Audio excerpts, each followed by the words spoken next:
नमस्कार, India TV देख रहे हैं आप। आपके साथ मैं हूं प्राची पाराशर। अब बात करेंगे 24 के महायुद्ध से पहले 23 के दंगल की। बीजेपी ने राजस्थान के लिए अपनी पहली लिस्ट जारी कर दी है। बीजेपी की पहली लिस्ट में 41 उम्मीदवार हैं, जिनमें 7 मौजूदा सांसद हैं। बीजेपी ने जिन सांसदों को टिकट दिया है उनमें राजसमंद की सांसद दिया कुमारी भी शामिल हैं। बीजेपी ने दिया कुमारी को जयपुर के विद्याधर नगर सीट से मैदान में उतारा है। टिकट मिलने के बाद दिया कुमारी चुनाव प्रचार में उतर गई हैं। आज उन्होंने जयपुर के आराध्य गोविंद देव जी के मंदिर में दर्शन किए और अपना प्रचार शुरू किया। दिया कुमारी ने दावा किया कि राजस्थान की जनता ने कांग्रेस को सबक सिखाने का मन बना लिया है। इस बार राजस्थान में कमल खिलेगा, लेकिन अपनी सीएम दावेदारी से जुड़े सवाल पर दिया कुमारी ने चुप्पी साध ली। इंडिया टीवी संवाददाता मनीष भट्टाचार्य से बातचीत में दिया कुमारी ने कहा कि बीजेपी नेतृत्व का फैसला सभी को मंजूर होगा। देखिए, दिया कुमारी ने गोविंद देव जी के मंदिर में दर्शन के बाद हमारे संवाददाता से बातचीत में क्या कहा। राजसमंद से सांसद दिया कुमारी को विद्याधर नगर से टिकट दिया गया है और उसके बाद अब दिया कुमारी सबसे पहले गोविंद देव की शरण में आई हैं। आप देखिए, गोविंद देव मंदिर में दिया कुमारी दर्शन कर रही हैं। गोविंद देव जयपुर के आराध्य देवता माने जाते हैं और यही वजह है कि गोविंद देव के दर्शन करने के बाद अब पूरा जो प्रचार है वो दिया कुमारी अपने हाथ में लेंगी और विद्याधर नगर कॉन्स्टिट्यूएंसी में जाकर प्रचार भी करेंगी। हालांकि नवरात्रों से इनका प्रचार शुरू होगा, लेकिन जैसा कि सबसे बड़ी चौंकाने वाली सीट यही है जयपुर की, जो मानी जा रही थी कि एक सेफ सीट है विद्याधर नगर, राजपूतों का गढ़ माना जाता है विद्याधर नगर। और अब दिया कुमारी यहाँ से, जो कि राजघराने से ताल्लुकात रखती हैं और उसके बाद राजसमंद से पहले सांसद थी और अब चूंकि विद्याधर नगर से इनको टिकट मिला है, इस वजह से दिया कुमारी ने सबसे पहले गोविंद देव मंदिर में आकर मत्था टेका है और दिया कुमारी अब यहाँ से इसके बाद रवाना होकर तमाम कार्यकर्ताओं से मुलाकात करेंगी और उसके बाद यहाँ से सीधे दिल्ली के लिए रवाना हो जाएंगी। ये बताया जा रहा है कि जो 7 सांसदों को राजस्थान में हेवी वेट उतारा गया है, उसमें सारी जो सबसे बड़ी जो हॉट सीट है वो दिया कुमारी और बालकनाथ की मानी जा रही है। बालकनाथ अलवर के तिजारा से और दिया कुमारी जयपुर के विद्याधर नगर से। और जैसा कि दिया कुमारी आपके सामने हैं और ये गोविंद देव जी के मंदिर में पूजा अर्चना कर रही हैं। कुल मिलाकर राजस्थान की राजनीति का पारा बेहद गर्म है। राजघराने से ताल्लुकात रखने वाला चेहरा हो या फिर एक महंत के परिवार का चेहरा, तो हर कोई यही कह रहा है कि ये वाली जो विद्याधर नगर सीट है वो सबसे ज़्यादा हॉट सीट मानी जाएगी। दिया जी, पहले तो आपको बहुत बहुत बधाई। अब आप विद्याधर नगर से चुनाव लड़ने जा रही हैं। सवाई माधोपुर, राजसमंद और अब विद्याधर नगर, तीनों अलग अलग कॉन्स्टिट्यूएंसी, एक बहुत बड़ा चैलेंजेस है आपके सामने।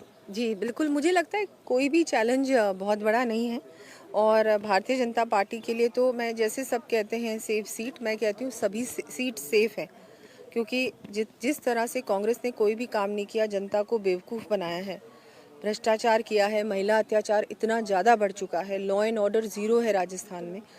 और उसी ओर जब हमारे माननीय प्रधानमंत्री जी का, केंद्र सरकार का काम देखते हैं तो उसको देखते हैं कि इतना विकास हुआ है, सड़कें बनी हैं, रेलवे लाइंस डली हैं, एयरपोर्ट्स बने हैं, इतना बड़ा महिलाओं के लिए, महिलाओं को वरदान दिया है, नारी शक्ति वंदन जो बिल पास हुआ है।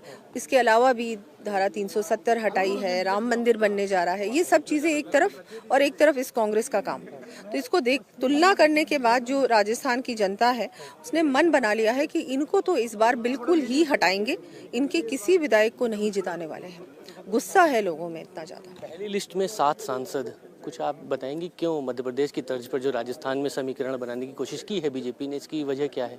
नहीं, ये तो पार्टी का जो भी निर्णय है, पार्टी भी सोच समझ के ही डिसीजन लेती है और ये उन्होंने डिसीजन लिया है तो बिल्कुल। और मैं तो बहुत धन्यवाद दूंगी हमारे माननीय प्रधानमंत्री जी का, राष्ट्रीय अध्यक्ष जी का, माननीय गृह मंत्री जी का, हमारे सभी शीर्ष नेतृत्व का कि उन्होंने मुझे ये अवसर दिया। हमारे प्रदेश नेतृत्व का भी धन्यवाद दूंगी कि मुझे ये अवसर मिला है। इससे पहले मैं एमएलए थी सवाई माधोपुर से, फिर सांसद राजसमंद से, तो मेरे लिए भी एक सौभाग्य की बात है। और अब जयपुर, तो अब 5 संभाग हो गए जहाँ पर जनता की सेवा करने का मुझे अवसर मिला है। तो ये भी सिर्फ भारतीय जनता पार्टी ही देती है, क्योंकि हम लोग सब पार्टी के साथ ही, पार्टी इतनी मजबूत है, पार्टी का कार्यकर्ता इतना मजबूत है कि चाहे कोई भी प्रत्याशी हो, काम पार्टी का कार्यकर्ता ही करता है, जीत उसी की होती है।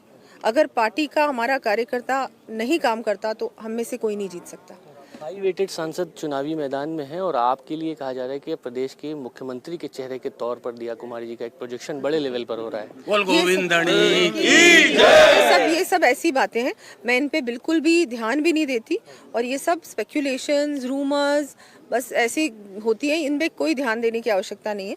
और अभी तो हमको भारतीय जनता पार्टी की सरकार बनानी है और कमल का फूल हमारा सीएम चेहरा है। मोदी जी ने भी यही कहा है और जो भी हमारे नेतृत्व का फैसला होगा हम लोग सब उसके साथ जाएंगे। अभी तो हमको उस पर ध्यान देना नहीं है, अभी ध्यान देना है आपको कि हर सीट पे मेहनत करनी है। ओवर कॉन्फिडेंस में कोई नहीं। अगर कांग्रेस सोच रही है कि भारतीय जनता पार्टी के पास प्लानिंग नहीं है, मैनेजमेंट नहीं है, सब कुछ है। हम लोग 5 साल से काम कर रहे हैं और जनता के बीच रहकर काम कर रहे हैं। कोविड में भी भारतीय जनता पार्टी के कार्यकर्ता जनता के बीच थे, तो इनके कार्यकर्ता कहीं नहीं थे। इन्होंने सिर्फ और सिर्फ श्रेय लिया है, सिर्फ केंद्र सरकार की योजनाओं का श्रेय लेने का काम किया है इस कांग्रेस सरकार ने और कुछ भी नहीं किया। अपने आप इन्होंने कुछ नहीं किया। अभी 6 महीने से इन्होंने पिटारा खोल दिया, एक मैजिक बॉक्स खोल दिया, ये घोषणा वो घोषणा। ये घोषणा धरातल पे कब उतरेगी? ये घोषणा उतरेगी, आप देखिएगा भारतीय जनता पार्टी ये सब योजनाओं को चालू रखेगी। उसके लिए भी गहलोत जी ने कहा कि अरे इनकी सरकार आएगी लेकिन ये सब चीजें बंद कर देगी। किसने बोला बंद कर देगी? मोदी जी ने गारंटी ली है कि मैं सब कुछ चलाऊंगा।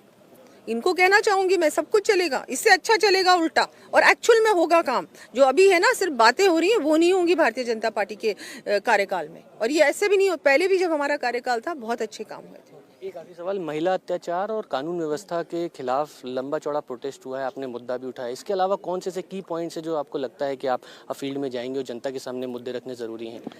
भ्रष्टाचार इतना बड़ा मुद्दा है, चाहे हम आरपीएससी की बात करें, चाहे हम इनके पीएचडी के भी जो कर्मचारी अभी सभी के नाम आए हैं, एक कांड हुआ है उसमें, और भी बहुत सारे इस पूरे 5 साल में बहुत सारे ऐसे चीज़ें सामने आई हैं जिसमें भ्रष्टाचार सामने आया है। और इनके गवर्नमेंट बिल्डिंग के अंदर नगद राशि मिली है, सोना मिला है, इसके लिए आप क्या कहेंगे? लाल डायरी को हम लोग नज़रअंदाज नहीं कर सकते, वो भी इन्हीं के मंत्री ने सामने किया। ये सब चीज़ें हैं। भ्रष्टाचार बहुत बड़ा मुद्दा है। जितने इन्होंने वादे किए एक भी वादा पूरा नहीं किया। किसानों के कर्ज माफ़ कर देंगे, आप पूछिए जाके किसानों को कितना कर्ज आपका माफ़ किया? नहीं किया।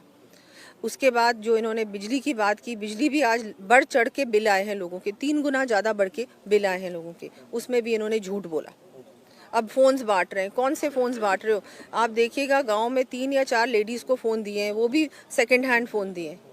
ये इस तरह की चीज़ें इन्होंने की हैं और कुछ भी काम नहीं किया। सड़कें अगर आप देखेंगे गाँव में कहीं भी, शहर में देख लीजिए, सड़कें सब टूटी हुई हैं, कोई काम इन्होंने किया। अगर कोई काम भी हुआ है तो सिर्फ केंद्र सरकार की योजना के ही अंदर हुआ है, उसमें ये इन्होंने अपनी योजना बनाकर उसको पेश किया है। ये काम किया है कांग्रेस ने और ये सारी चीज़ें उनके सामने हैं।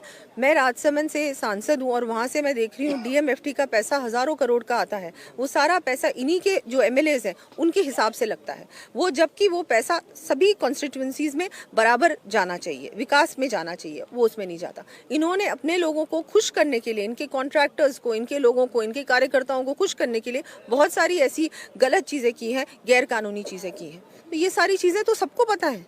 बस ये है कि अब कोड ऑफ कंडक्ट लागू हो चुका है। अब आप देखिएगा जनता का जो गुस्सा है सड़कों पे आएगा। इंडिया टीवी हर वक्त हर जगह डाउनलोड करने के लिए सर्च करें India TV news Google play store या ऐप स्टोर पर।